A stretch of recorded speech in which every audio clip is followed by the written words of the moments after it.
Well, everyone, it's another amazing day. We get to talk about another Nintendo console, and I love Nintendo. They do a lot of weird things, but the DSi XL was one of those consoles that I look back at, and although it wasn't a console that I grew up with, I didn't necessarily grow up with the DSi XL. I think the first time I bought one was like in 2017. The first time I saw one was I think in like 2012 or something like that. But with a device like a DSi XL, I still think this thing has quite a bit of power. Just remember that there's really no future ahead of this thing. There's no more game development going for this thing. And if you have all the money in the world and you still want to play a lot of DS games, I would probably recommend trying to find a 3DS or a 3DS XL or even like a 2DS XL. Those things have kind of went down in price. Now they're starting to go up in price a little bit, but that might make a little bit more sense for a majority of people to buy rather than buying a DSi XL. But I can still tell you, the day I even remember even hearing about the DSi XL, it was so interesting to me because I've always wanted to have some sort of bigger Nintendo console. When I got my DS Lite, which was like, I think in like 2006 or something, I remember playing that thing and it was like a mind-blowing experience. It was crazy. All I could think about from like 2006 to like 2009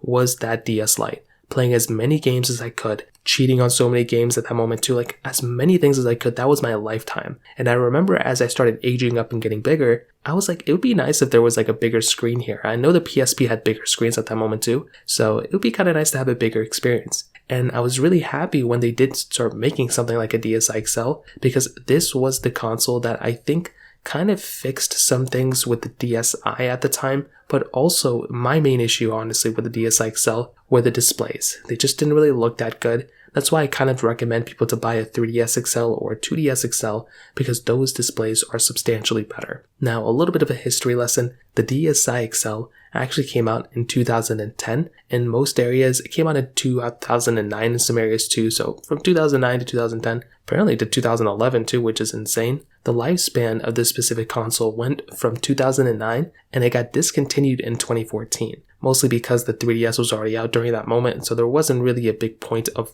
having two different consoles. The 3DS came out in 2011 to 2012, so it's interesting they were still selling this thing alongside a little bit of those consoles, but still, there was a big reason why the DSi XL was still there, but I will still say the concept behind the DSi XL, which stemmed from the DSi, both of those consoles really did impact Nintendo a crazy amount. I don't think people really understand how big of a jump going from a DS Lite to a DSi or a DSi XL was basically. I mean, these things really impacted the software part of a console. And that in and of itself is the craziest thing. We'll talk about that in a second. But hitting on the hardware, at the very top, we have this kind of like reflective material, which still looks very good. You have that single camera on the back too, which is insane. And just to keep in mind, in 2009, 2010 kind of, we basically had phones like the iPhone 3G, I think came out that year, or the 3GS. Very rarely did a phone have both a front camera and a back camera. This console had a front camera and a back camera, and this was a video game console. This wasn't even like a phone. It was insane in my opinion. Now that was kind of it on the top. Flipping this thing open,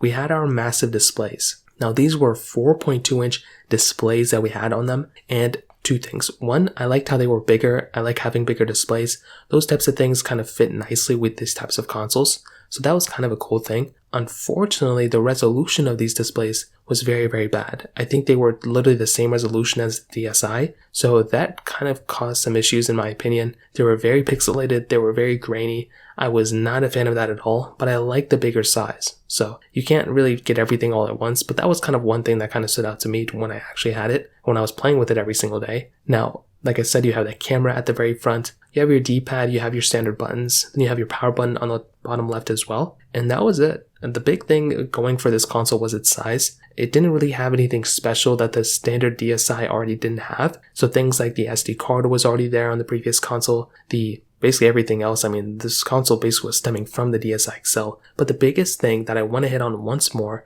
is basically, as you guessed it, the software. This was the biggest change going from one console to the other. When you were getting a DSi, you were getting one of the biggest changes in software I think we've ever seen from Nintendo. Going probably from the GameCube to the Nintendo Wii was also a pretty big jump, but I would say the Nintendo Switch nowadays, the software reminds me more of the DSi software rather than any other console before it. If you look at the Nintendo Switch's home screen and you look at the Nintendo DSi or DSi XL's home screen, there's a lot of overlap. Clearly the Nintendo Switch's is better in every single way, but I don't know, this reminds me a lot more of something like a Nintendo, Switch, and even the 3DS's software stemmed from the DSi software as well. So that's something that kind of stood out to me at that time, and I will say, that was the biggest change ever. You had the DSiWare shop, you had a web browser, you could actually do things on this console even if you didn't have any games. Before with the DS Lite, you could do like DS download remote play, you could do Picto Chat, but that was pretty much it. If you didn't even have anybody around you who didn't have a DS Lite or the original DS, you couldn't really do anything on this console. With the DSi XL, completely different story. You could actually download games without having to go to a store. As long as you had Wi-Fi, you were pretty much set. And that was a beautiful thing going for this console as well. Now beyond that, another big reason why this console may still kind of be worth it is because of its gaming library. It has so many games available for it. Now there's no Game Boy Advance games you can play on this thing, but all those Nintendo DS games that came out from like 2005, whenever the DS came out, all the way up until like 2010 or 2011, there's so many games available for this thing, it's not even funny. And it is one of the craziest things going for this console. Now there's no Game Boy Advance, backwards compatibility like I mentioned, but there's a lot of games available. For example, you could play Animal Crossing, which I love. You could play New Super Mario Bros. I love that game so much. Super Mario 64. We never got a Super Smash Bros. On this console, which would have been kind of cool. I honestly don't think this console could have handled it, but you're getting a lot of games. So many Pokemon games came out for this thing. So many different Mario games came out on this thing. I mean, this was a very good selling. The DS genre of, consoles sold very, very well. So best believe Nintendo and a lot of game developers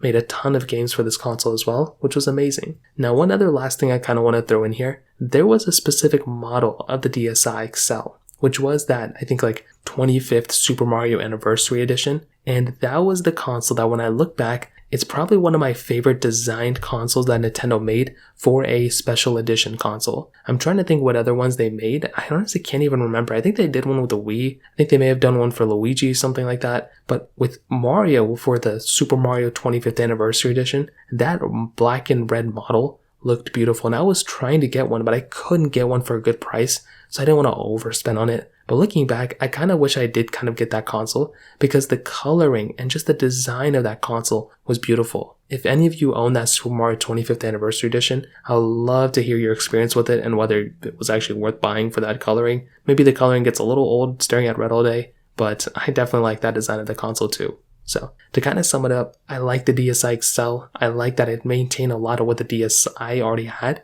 And I like that it brought better battery life and it brought a, bigger display and bigger playing area that you could definitely kind of mess with your device. My only issue ever was with the DSi XL was the grainy type of display. It didn't really look that great compared to some other devices at that moment, but it's totally understandable. And I still think a DSi XL is worth it to have in your gaming library, for the most part. Would it be the first console I'd recommend buying? Clearly not. I think getting a 3DS XL or a 2DS XL, like I've said 40 times already, would be better. But this is still a very, very good console that I love a lot. So that pretty much covers it up. If you have any other thoughts or questions, let me know in the comment section below. Hit the like button, that'll mean so much, but definitely hit that subscribe button. More importantly than everything else, I love every single one of you guys. Hopefully I'll catch you guys in the next video. Peace out till then.